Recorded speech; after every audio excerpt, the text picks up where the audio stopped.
Senator from Virginia. Yield. Is there not an order to lay down the defense bill now?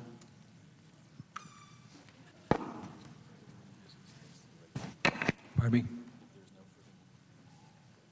If there's no further business, morning business, then that's the order of business today. Morning business is closed. Then what is the pending business? And the defense appropriation bill is pending.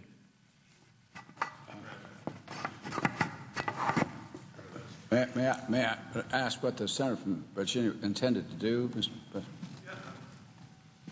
President? Mr. President, I wanted to call up amendment number 4883. I was waiting for our chairman to be here to ask that I be recognized to offer this amendment. It would take approximately 5 or 6 minutes to offer the amendment. Well, I might say to my friend from Virginia, Mr. President, that when we left this bill, the understanding was Senator Kennedy's amendment would come first.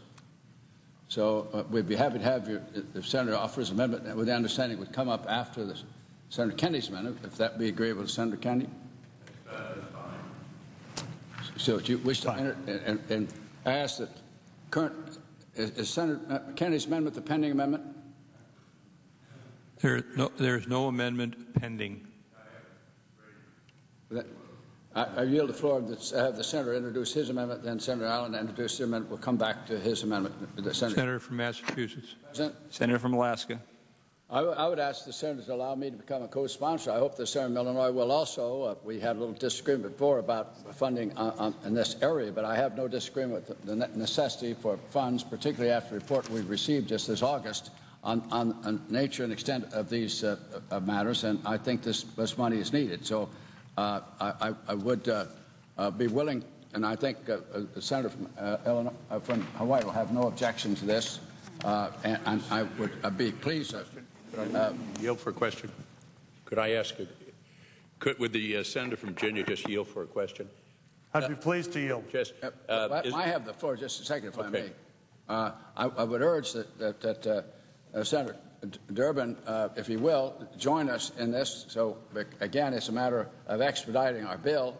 I know he has an amendment, too, but I believe the numbers are the same and the intent is the same, and we should all co-sponsor as far as I'm concerned. I yield the floor. Yeah. I was just asking the senator how this was different from the Durbin bill. I note the senator was in the chamber earlier. How is this different? I was a co-sponsor of his bill. I just was interested. I'd have to look at the details. I think we're both. That's why I mentioned the senator from Illinois and I think others share the same concern. As modified, one of the differences was on blast mitigation, and just incorporated blast mitigation in there. The main point, the main concern, which is making sure the professional services were there, the adequacy of devices, the adequacy of the healthcare professionals, I think was actually fairly identical. I haven't looked at the senator from Illinois' measure or the one to the senator from Massachusetts. Yep. Yes, but it strikes me as we're going down the same stream, the same direction. I asked you a question. I believe the main difference was the senator from Virginia's amendment said may, and the senator from Illinois said shall in terms of the $19 million. You've used the senator from Illinois' word shall, have you not? Yes, I have. That's modified. Yeah, thank you to the senator from, I didn't consider that a major difference. However, the point is it's $19 million, and it shall be appropriated for this function. So you've accepted what was in the Durbin Amendment, and that is that it shall be spent. Yeah, the point was it was going to be $19 million regardless, and in my view was we needed added funding, and this will make it absolutely clear. You can almost underline it. Right. Well, I thank him because I was a co-sponsor. I didn't pay close attention to the presentation, but I was a co-sponsor of the Senator Durbin's amendment that, as I understand, is printed.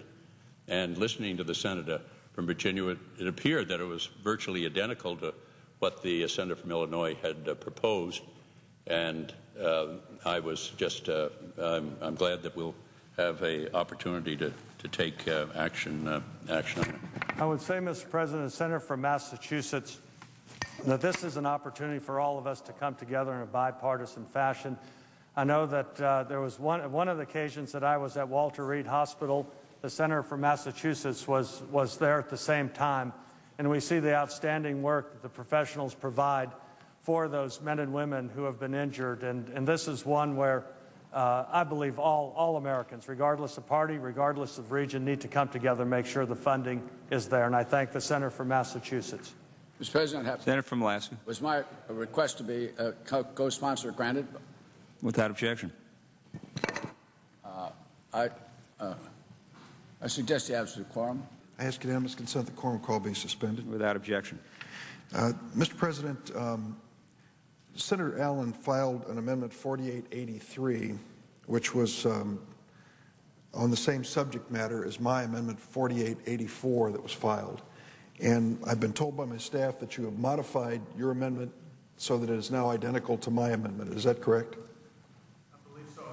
If the senator would respond. If I would say, Mr. President, I guess my amendment was filed before yours, and yours was filed after, from all I can determine. And I haven't read your amendment, but as modified, from the best I've heard from talking to Senator Stevens and also listening to the Senator from Massachusetts, they seem to be, if not identical, to be very close.